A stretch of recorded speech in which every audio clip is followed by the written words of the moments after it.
Hi everyone, Adam McKenzie here, creator of Strong and Sexy, and I'm lucky enough to call myself transformation expert to women around the world, not just transforming their bodies, but also their lives and their mindsets and their confidence.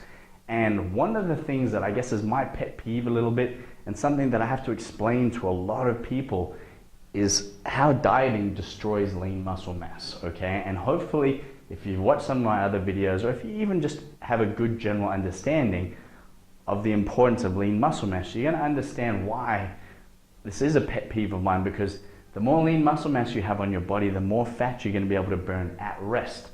And I want every female and every person that I work with to become a fat burning machine. I want your body to do the work for you.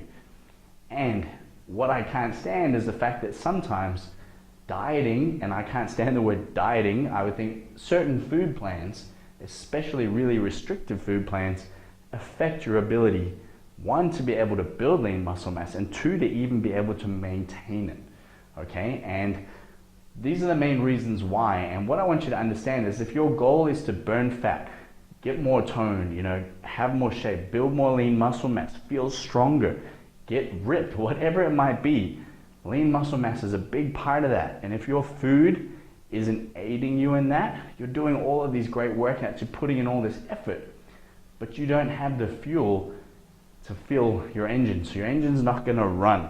So even if you're trying to build that engine back up and you're trying to increase the amount of lean muscle mass you have on your body, if you don't put the right fuel in, the engine's never going to run, okay? And that's what I want to explain to you now. One of the biggest things that I see go wrong with certain food plans, and I'm going to say diets just for the sake that everyone understand a diet here, is not eating enough to fuel your body. What that means is that you're not eating enough total calories on the whole, or out of your calories, you're not eating enough of certain proteins, fats, carbs, calories to sustain your body. And what that means is that throughout your day, right, you're using the amount of fuel that you've given yourself. So whatever you're eating for the day, that's your fuel, that's your bank of energy. You're going to use most of what's in that bank throughout the day. And if you train, you're going to make a big withdrawal from that bank. And if you haven't put in enough deposits throughout the day, you're not going to have, one, enough energy to get through your day properly. Two, and this is where I find it really frustrating, is you're not going to have enough energy left over to burn fat. Okay, and all this effort that you're putting in is not really helping you, because you don't have the energy to do what you want, which is to burn fat.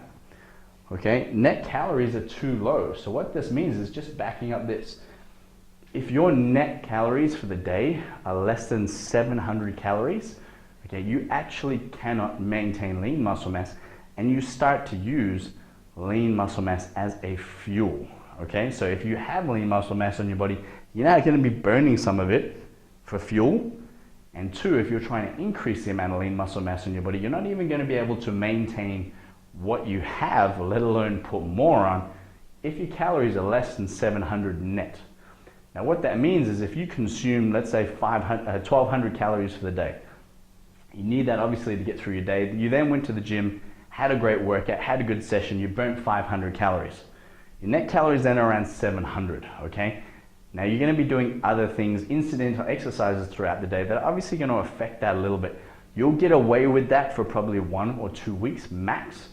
After that, you're then going to start, like I said, your body's going to realize, hang on, I'm a bit depleted here, I need more energy.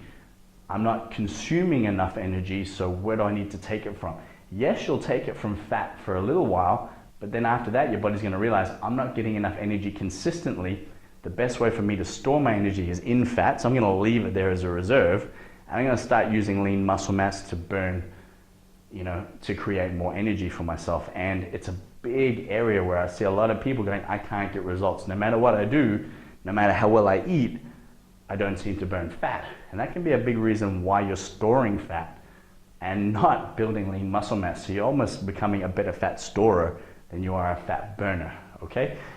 Next thing here is not high enough in protein. And if you're trying to build lean muscle mass and protein helps you replenish your muscles, then you need to make sure that you're eating enough protein. And a good overall, I guess, average is, for every kilo of body weight, you should be having 2 to 2.2 grams of protein.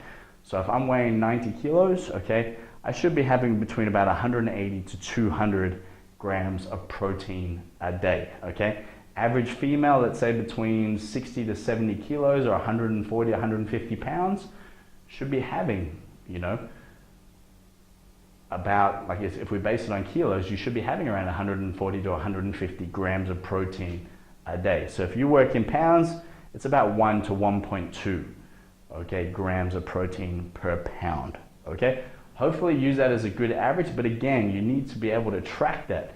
And the big part of what we do with our Strong and Sexy program is we give you an online nutrition program to be able to calculate what every single meal and every single day works out to be, all right? Which is a really big part of making sure we're staying on track and we're achieving what we want to.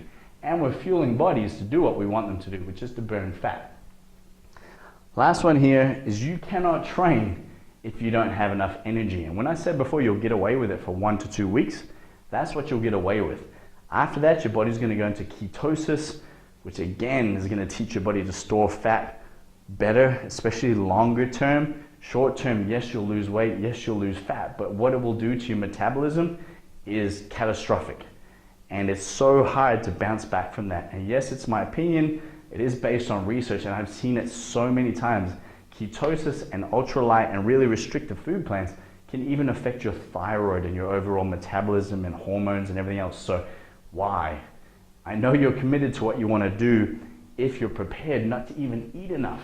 Well, sometimes we're just in such a bad routine, we're having 6, 7, 8, 10 coffees a day and not eating any food, or what we're eating is so under neutral, you know, the nutrition value in what you're eating is so low, you're not getting anything that you need for your body to be fueled the way that it needs to be. So keep that in mind, all right? It's a big reason of why, for me, dieting and anything too restrictive, okay, food plans that are too low in calories or too low in carbs, and especially too low in protein, you're not going to maintain lean muscle mass, you're not going to become a fat burning machine, and you're not going to get the results that you want.